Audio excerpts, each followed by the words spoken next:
After a couple lackluster films, we have an exciting one today. Today, we look at the 1990 film Empire of the Dark. It has explosions, sword fights, and the hunkiest hunk that has ever graced action films. This is writer, director, producer, editor, and star Steve Barquette. You can't tell because of his massive frame, but behind him is his girlfriend Stacy. Good old Steve plays Richard, and Richard is an expert swordsman. 4 years ago, out of nowhere, I decide to take up fencing. And then later broadswords.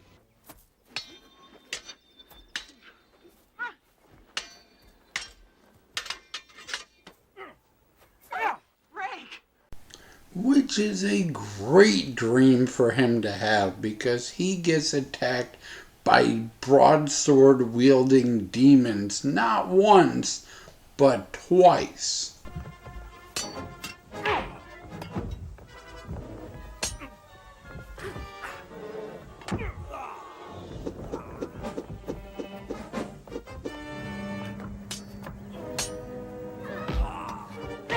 Now, doesn't that strike you as kind of an odd coincidence?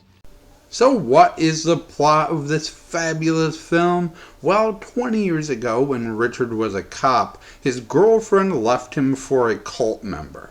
She calls him for help because she's been kidnapped by said cult, and he enters a literal portal to hell to save her. Having to choose between her and her newborn baby, he chooses to save the baby and watch the love of his life killed in front of him.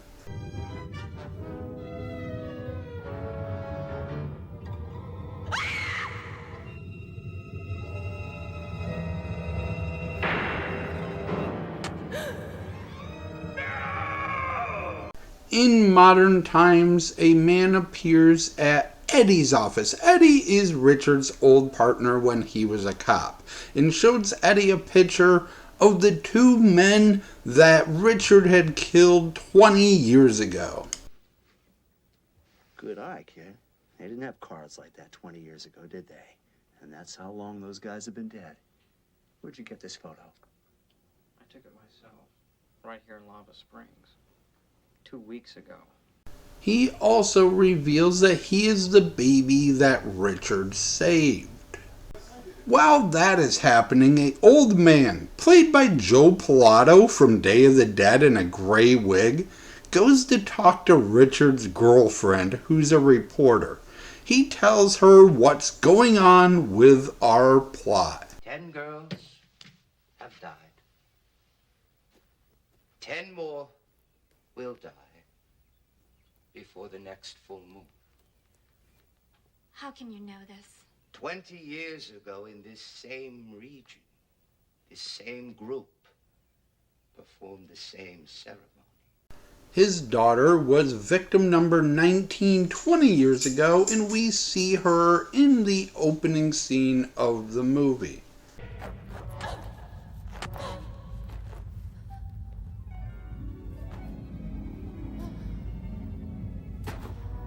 Despite the building evidence and attacks by sword-wielding demons, visions of his ex-girlfriend, pictures of people he killed still being alive, our hero takes a little bit more convincing than that, and he gets it when a psychic has her head cut off. She is in a dark place, an evil place. She is a prisoner there. Dark forces hold her. And unless she is saved from what they have planned for her, something horrible will befall the whole world. And I thought Rod Serling was dead. Are you in a trance or something?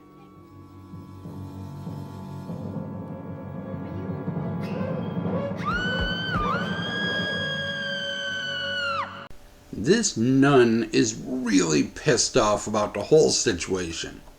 Flynn, that is absolute bullshit. Yes, Mr. Flynn. Bullshit.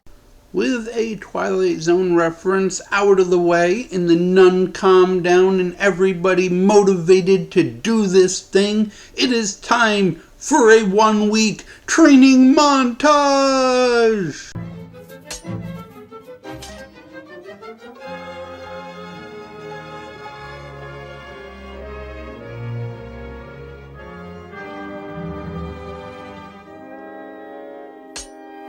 Higher, higher!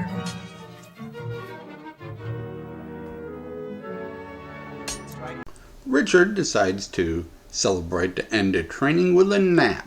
But in his defense, every time he has napped previously, his dead ex-girlfriend has came to him in his dreams to tell him how to save her. So he gets a pass on that one. Meanwhile, Eddie and the kid go back to the cabin where the kid sees this.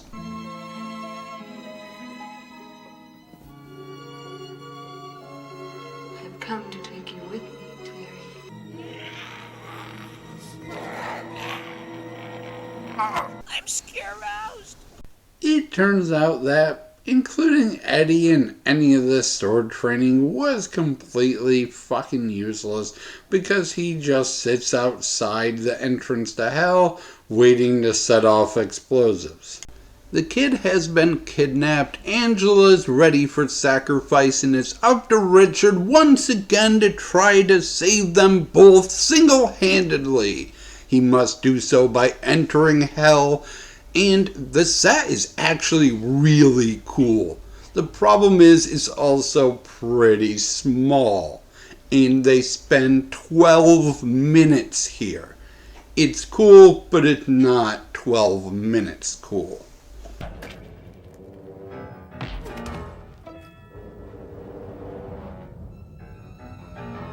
Destroy him!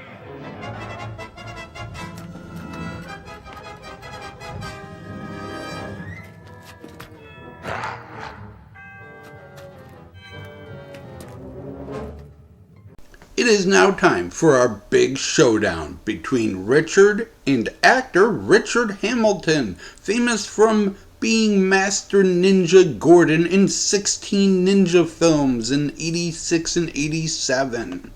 Luckily for our Richard, the bad guy reminds him that not just any sword can kill him, he needs one of the blessed swords that the nun gave him during the montage.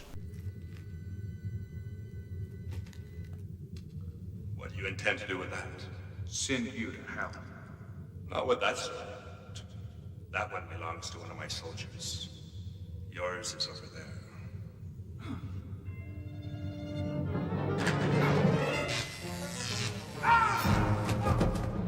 If you were paying really close attention during the montage, you would know that not only was the sword blessed, the steel cross around his neck was also blessed. You really think that thing can hurt me? This one can.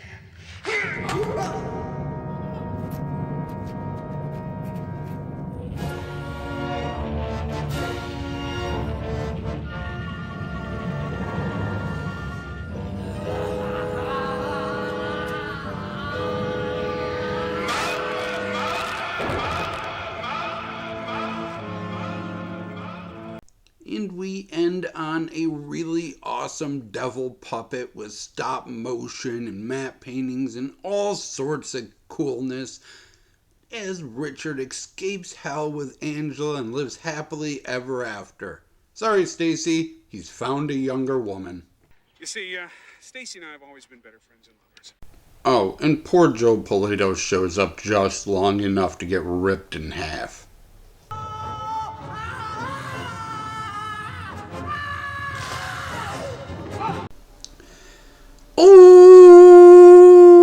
Overall, yeah, I love this movie. It is so much fun.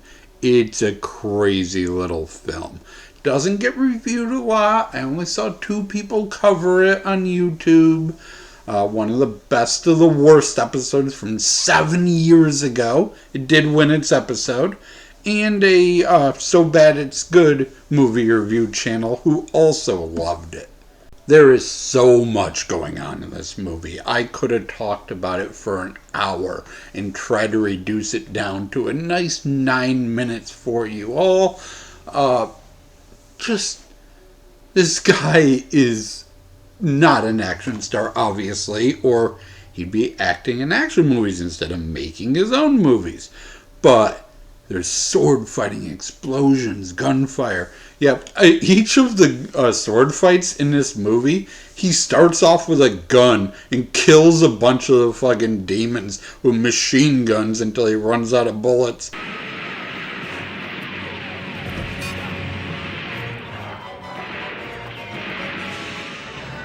There's all sorts of lore that the psychic goes through. These demon worshippers actually have a connection with Satan, unlike some others, and they can't die. Well, not forever. There's 2 people in this movie that went on to be sword instructors in movies for over 25 years. The woman we see as a sword instructor in this movie, and Brian, the cult member that his ex leaves him for. You see him a couple times. He has this short brown beard.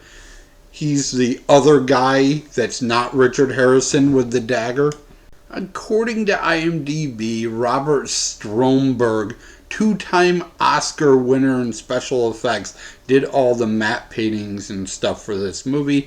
No idea if that's true. My version of this movie did not have credits on it.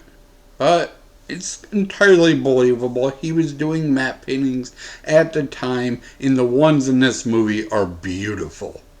I definitely recommend this one for bad movie viewing. If you have friends that are into this sort of thing, watch it with them. It's a lot of fun. Acting in this one, Steve Barkett's our star, director, writer, all that, as I said. He had a couple small roles through the early 90s in movies that IMDb gives 4 stars out of 10. Dinosaur Island, Attack of the 60-Foot Centerfolds, and that type of ilk of movies. Joe Pilato plays an old man inexplicably. He's the main bad guy in Day of the Dead. The love interest, not Stacy, sorry Stacy, the ex-girlfriend who's dead and shit, she was a movie or music video vixen in Slaughter's Up All Night, songs by Louie Gerardo, The Time, and Henri, and a bunch of other bands.